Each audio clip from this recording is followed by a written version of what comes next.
Everyone says that the actor who plays Ivan looks like Timothy Chalamet, but is anyone else going to notice besides me that the actor who plays Igor looks like James McAvoy?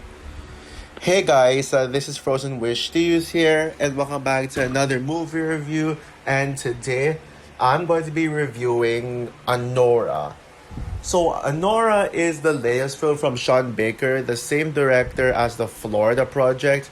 And yes, it is directed by Sean Baker, well, I just mentioned it. And it stars Mikey Madison, Mark Adelstein, and a bunch of other unknown ones. It's a bunch of other Russian actors I can't really pronounce, so I'll just leave it at that. And it tells a story of a young sex worker from Brooklyn named Honora or Annie. I like Honora better, but you can call her either Honora or Annie. Who finds this boy named Ivan, and Ivan gives Honora $15,000 to be with him, and to like be his girlfriend and like to date and all that stuff. And then they go on a vacation to Las Vegas, like him, Annie, and their friends. And while in Las Vegas, Ivan decides that he wants to live in America forever, and he wants to be free of his family. And in order to do that, he marries Annie. But then the marriage goes wrong as the family disapproves of this marriage due to how Ivan selfishly married Annie without the parents, the family's consent, and so it causes a series of it causes a dark turn of events for the film, and now and now some members of some associates of Ivan's father confronts Annie and lets Ivan run away and go missing, and so the associates and Annie must come together, work together to search for Ivan, and throughout the journey of finding Ivan, and like towards the end of the film, Annie learns about what true love is, and realizes that things did not go her way. So yeah, I think you guys will remember that I have seen Anora back in like October 31, like at the end of October, and I absolutely loved it. But I think I said that I wasn't sure if I was actually going to be doing a review of Anora.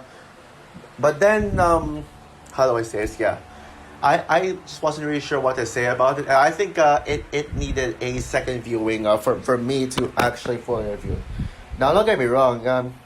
I already knew what my thoughts on the film are. I knew that the film was a masterpiece and one of the absolute best movies of the year.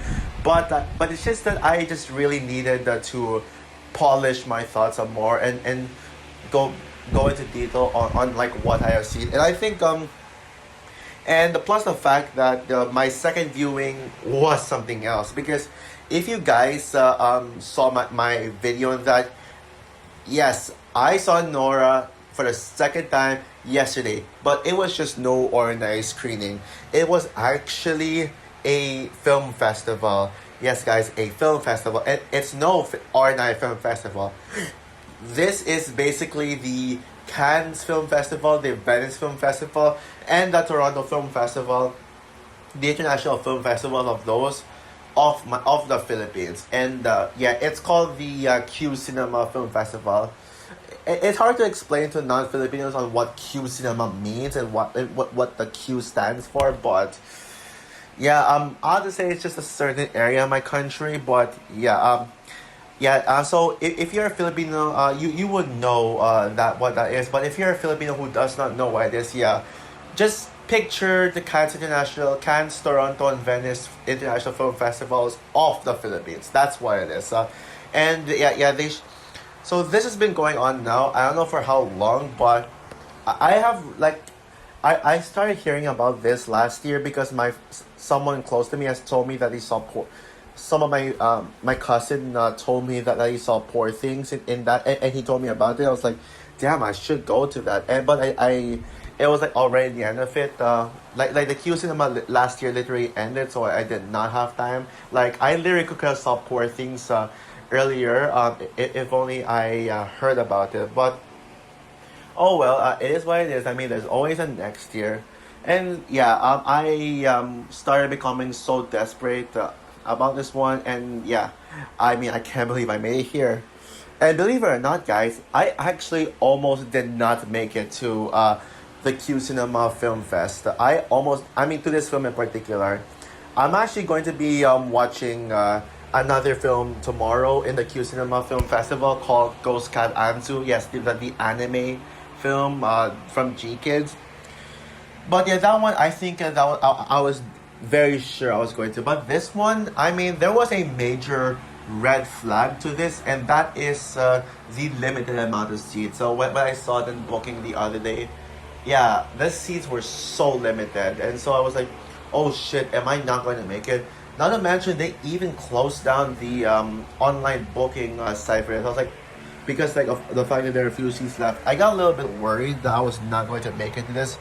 But but lucky me, I actually got to a seat, and boy, I could not have been more happy. I was just so lucky to actually get a seat in this. Like it was like it was a dream come true. Like it was something and I actually they actually did say that Anora was going to come out in the Philippines, in my country, like as a like regular release for more mainstream audiences who didn't get a chance to watch the festival. But it's not going to be the same if I watch a regular showing of it, because yeah, this is one of the best experiences of the year. In fact, I'm actually debating on which cinema experiences I think is like the best of the year.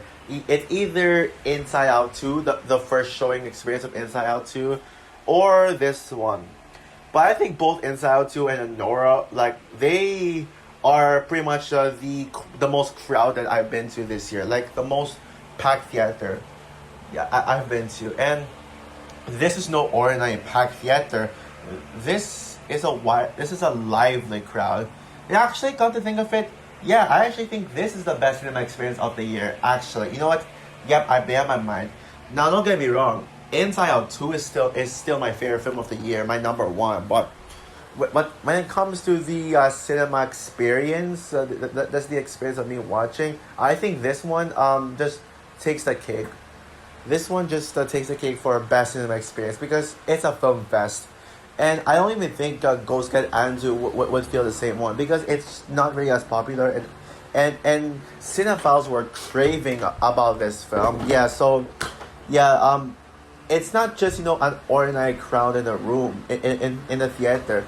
It's actually full of people, and it's actually full of cinephiles, like actual film buffs. And yeah, they laughed a lot because yeah, this is a funny film. They were laughing hard at whatever jokes it actually truly lands, and the people were actually and there was a scene in the film where, like towards the end, where my audience actually cheered at it. And of course, yeah, the most impactful thing for me about this experience was like after the movie, like post movie coming out of it, where I saw people like actually discuss about the film, like just walking like alongside these cinephiles, like I actually was like listening to the discussion. Like I actually loved hearing like them actually discuss about it, and like discuss like their review of the film, like talk to each other about what they thought about the film. It just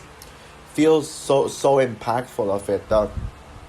And yeah, Anora was one of my most anticipated movies of yeah. Anora was one of my most anticipated movies of fall 2024. Yeah, I'm sure you may remember this film showing up on the list, and for good reason. Yeah, not only because it won the Cannes Film Festival and it seemed like a massive contender to win Best Picture, but the trailers really have hooked me. It looked so good from the trailers. And after seeing the film for myself, like the second time, I gotta say, yep, I think it is truly justified that this movie is a masterpiece. This movie is just so good. It is amazing. Like it it is a perfect film. It is one of the most perfect films of the year, and it is and yeah, the hype for this movie is real. And I gotta say, this is out of all the out of all the best picture contenders of the year. Out of all of them, this might be my favorite. In fact, I'm actually debating on which movie I prefer, this or Dune Part Two. I have to like think about it, but yeah, it is up there. Sure. I still like favor that Inside Out 2, Deadpool, Wolverine, and Furiosa as my absolute favorite films of the year. But if I were to, but I could see that this is how do I say this?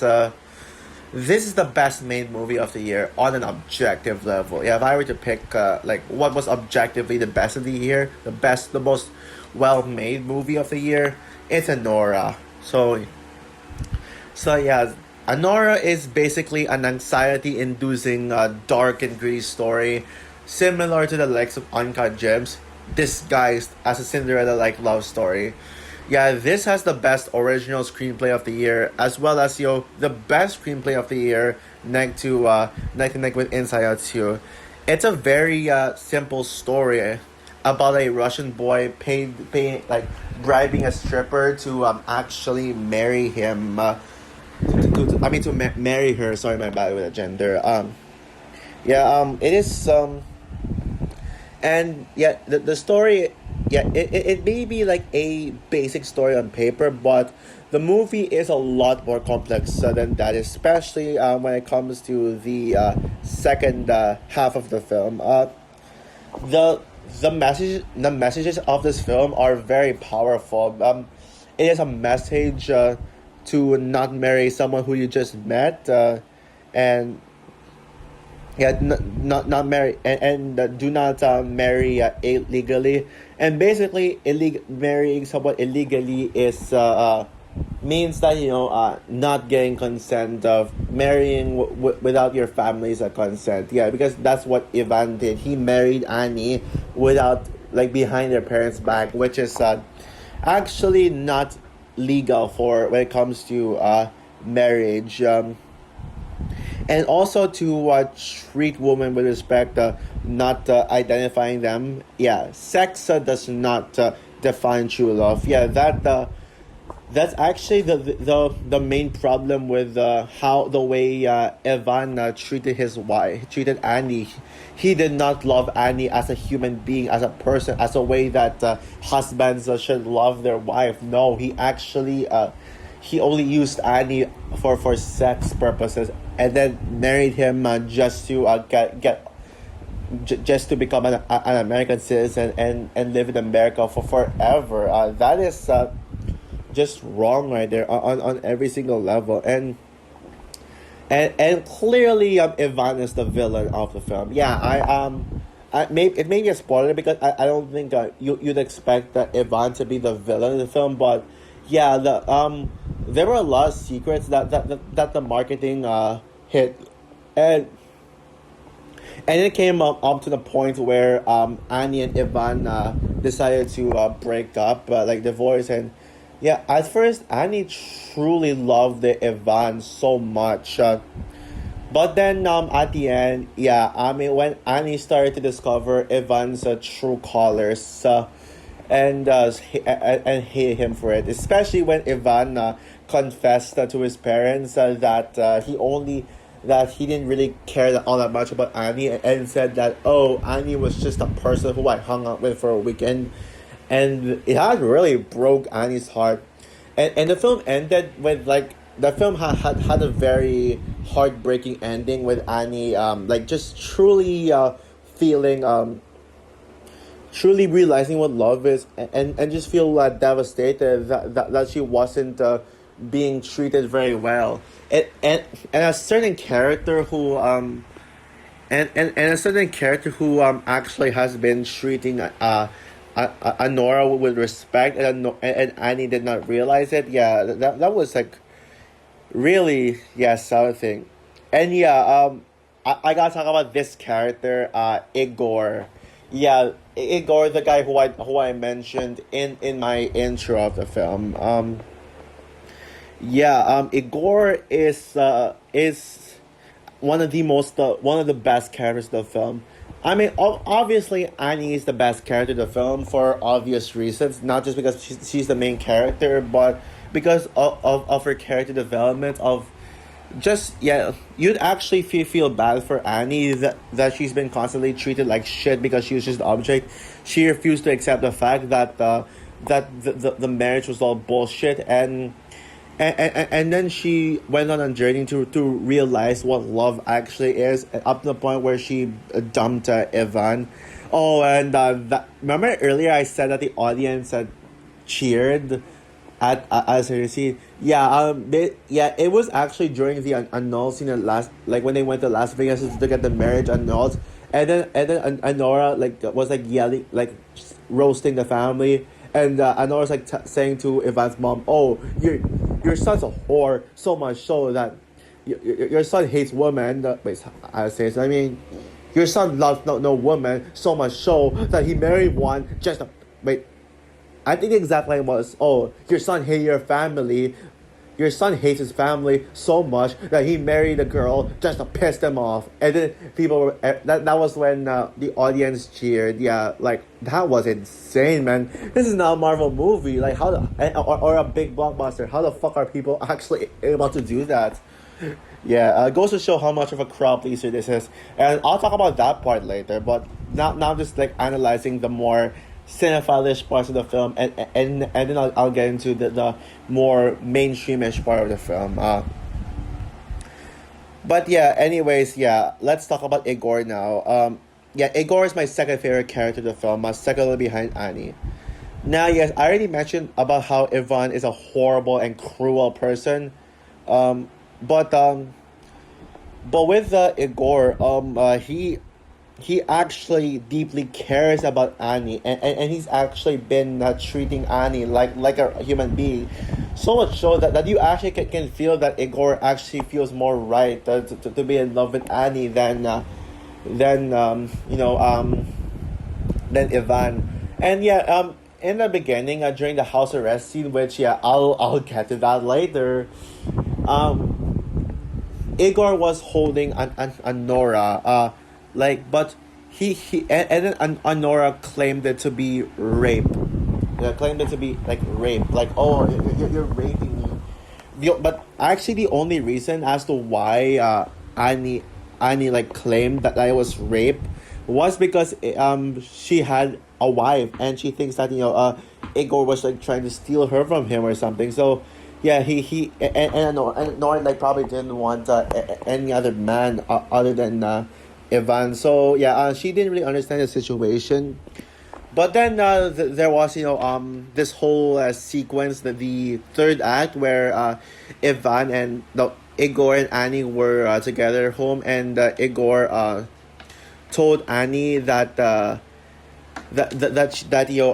he actually loves her. Well, not really like straight up, but you'd actually figure out that in a way where you'd actually figure out that Igor actually loves Annie, and actually treats her with respect, which is something that Ivan fails at, and was actually supporting her. And you can pretty much notice the nice little things that Igor did for Annie, like when he gave Annie the red scarf, and like at first Annie said no because he didn't want he didn't like that Igor was trying to be way too nice to her, but then later on she got the scarf, and you can clearly see that Ivan like just trying to be like really nice to her. Yeah, you can clearly see his likableness. And at the end, yeah, Annie did. The film ended with Annie having sex with Igor, and man, does it feel earned because of how Igor the was the person good for Annie. Yeah, we see like a brief sex moment with them, and then Annie like laid on Igor's shoulders, crying with him because because she realized that Igor was actually showing true love to Annie this time around, not like more than Ivan. Yet she chose Ivan over Igor. Yeah, it really like yeah it's just brilliant, man. Yeah, it's just brilliant. And okay, well, yeah, enough of the analyzation, but yeah, there's other things to love about it besides just the brilliant writing and the brilliant character character arcs. But yeah, yeah, this um yeah, other says oh, and Annie is one of the is not only one of the best characters of the year, but Mikey Madison, she gives out one of the her absolute best performance. In fact, her best performance in her entire career. I said that she did not top. I said that I prefer Igor. I prefer Mikey Madison as Amber Freeman. I favorite Amber Freeman from Scream 5 as her best role. But actually, come to think of it now, I think Annie is Mikey Madison's best role. Yeah, I can see now why it's her best performance. And yeah, Oscars. Please give Mikey Madison the Oscars. I don't care how young she is. She needs an Oscar.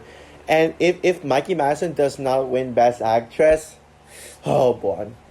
Now, don't get me wrong. I think there is a certain actress that I would favor over Mikey Madison to win Best Actress at the Frozen Awards. But I'll just say that actress who I favor is not really Oscar worthy. And Mikey Madison is the one who gave the Oscar worthy performance. Yeah, the Oscar worthy performance. So there's that.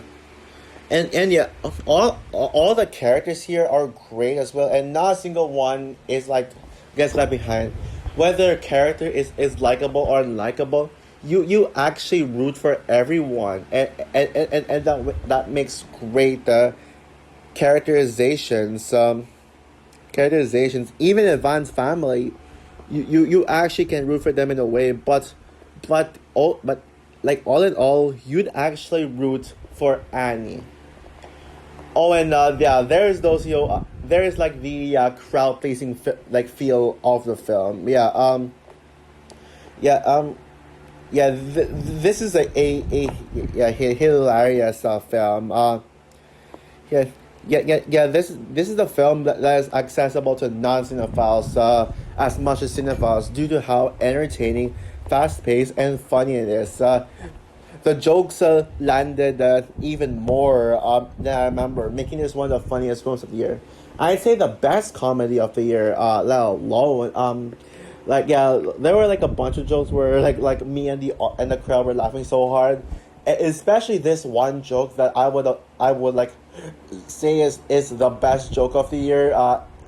It's basically where when the infamous screaming scene, and there's a reason why that screaming scene is one of the most talked about scenes of the year, and I think it will be.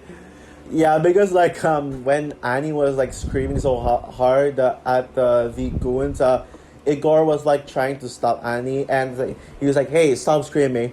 And then he tried to but Igor decided to compete with Annie's screaming, like they end up doing a screaming like battle for who screams louder, and yeah, that was just so funny, man. That was actually a brilliant joke.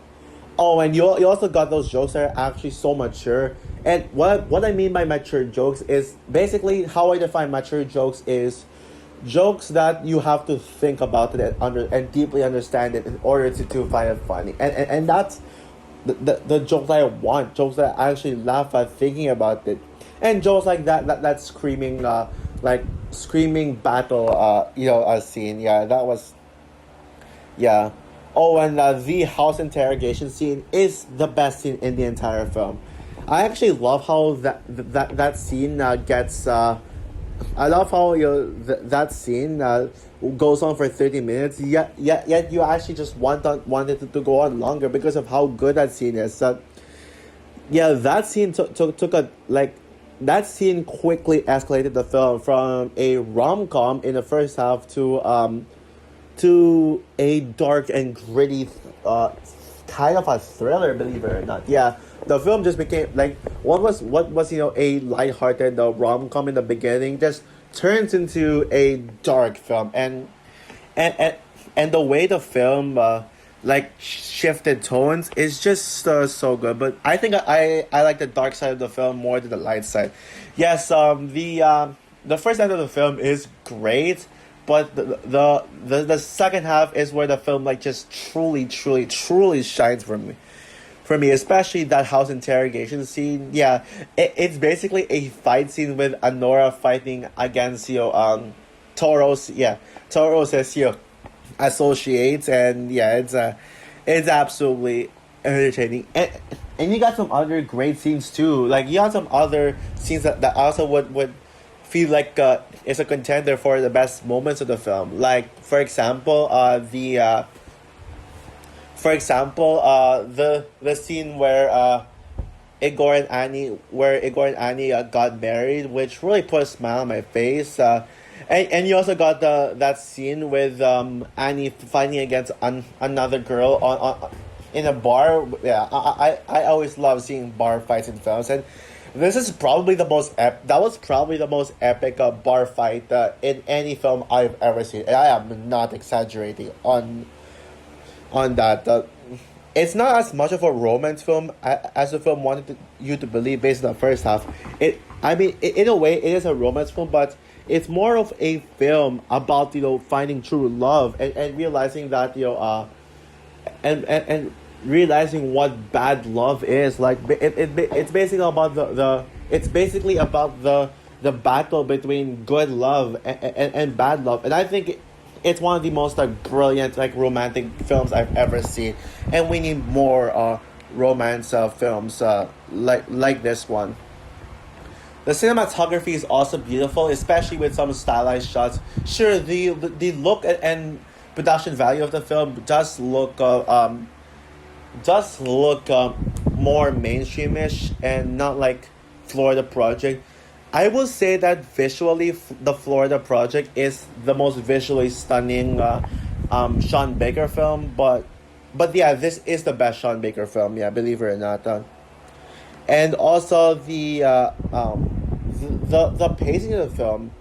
The only part where I would say is slow paced is the ending of the film, like the final 10 minutes. It is kind of slow, but not like drag. It doesn't really drag. I think there can be some people. I can see some people who would say that the second half of the film would drag, but not really to an extent. But yeah, of course, but and not to me. Yeah, but with a runtime of 2 hours and 19 minutes, the pacing of the film does feel so fast that you don't actually feel that lengthy runtime, which is a good thing. So yeah, so overall, Anora it is one of the absolute best films of the year. Like it is a top 5 films of the year. And originally, when I first like saw this film, if you saw my top 5 favorite movies of October 2024 on my Instagram, I placed this as my second favorite October 2024 film, second only behind Joker Folie à Deux. But now, on rewatch, I gotta say, this has officially overthrown Joker Folie à Deux as the best movie of October 2024. Yeah, I may have saw it again on November, but it's still an October movie to me. Yeah, I would say that this is the single greatest neon film ever made. Yes, it's better than Parasite. Yeah, I'm not kidding. I actually think this movie is better than Parasite. Although, yes, it was technically released by Universal and Focus Features in my country. Like, they showed the Focus Features logo instead of the neon logo. I would say also, this is as well the best Focus Features movie, period. And it is by far and away the best Sean Baker movie, period. Now, I wouldn't call this, again, it's not my personal favorite film of the year. There were some other films that made a bigger impact on me, but Anora is certainly, like, on the top of its game. And it could actually get better the more I think about it, but we'll see.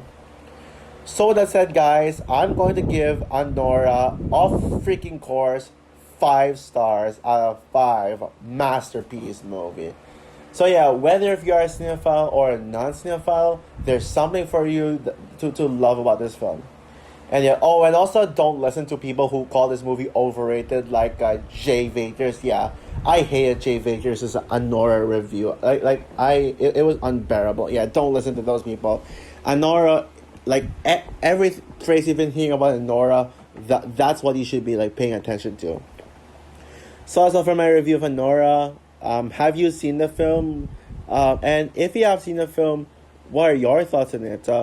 Comment down below, like, subscribe, hit the notification bell, and stay tuned for more videos to come, more reviews to come. So yeah, bye guys.